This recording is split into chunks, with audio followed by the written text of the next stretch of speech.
You saw in the previous lecture how effects are so useful because it actually reduces a lot of boilerplate code and complexity. And that's why I'm going to introduce you another effect. Okay, so why I should introduce you to another effect, or why I want another effect.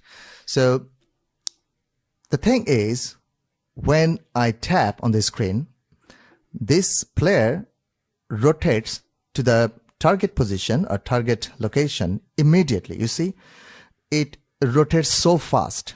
So why not we slow down the rotation speed? That means whenever I click, it will rotate slowly, and then when the rotation is done, when it is facing to the target position, then it will start moving towards the target position. What I'm going to do is I'm going to add another method. I'm not going to call this method or modify this method because now I have to disable this line. But I just want to keep this method as a reference. So I'm going to create another method, and let's say the method name would be rotate smoothly and move to target. And of course we need to pass the target. And now what I'm going to do is I'm going to add an effect. So this time the effect would be rotate effect dot by. So I will rotate the player by some degrees. So as a first parameter, we have to provide the angle. I mean, how much I need to rotate. And in this case, I'm going to use this angle to method. So angle to, and that would be target.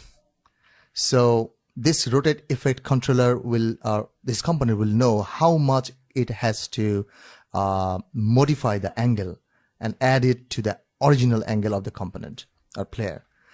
And now after that, we have to provide a controller, and we can use the effect controller if you want. And we have used effect controller. You saw how we can use effect controller. And this time, let me use another controller. And this time, let me use linear effect controller. That means the rotation will be linear. So no slowing down and no going faster, something like that. So the rotation will be linear. And of course, we have to provide something like, as a first parameter of this linear effect controller, we have to provide this duration, just one parameter, and the duration would be, let's say, 0.5.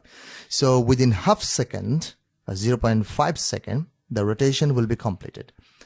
And there is another parameter we can pass to this by method, which is onComplete.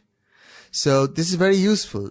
Inside every effect controller, we have a method called onComplete.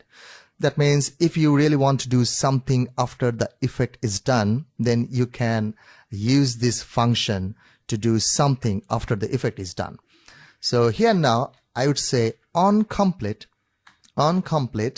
and then the method will be called. So after the rotation, this method will be called. And what I'm going to do is I'm going to call move to target. I'm going to call move to target. So after the rotation, it will move to target.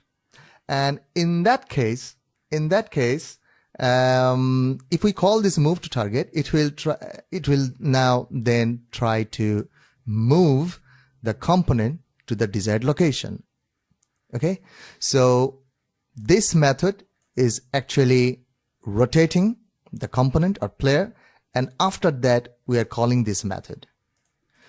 So if I run this application now you see no, it is not working. Okay, it is not working because we are still calling this move to target method when we tap on the screen. So we need to go to our myflamegame.dart file, and we need to modify this on tap down method. So here what we want to do is I am going to disable these two lines. I'm going to disable these two lines. Sorry. Okay. Now I'm going to call mrc dot rotate and rotate it smoothly and move to target, and we are passing the target position. Now I can restart the application, and I hope you can see the result. So now it is rotating with a linear speed, and when the rotation is done, it is moving towards the target. Now it looks much better than the previous version. What do you think?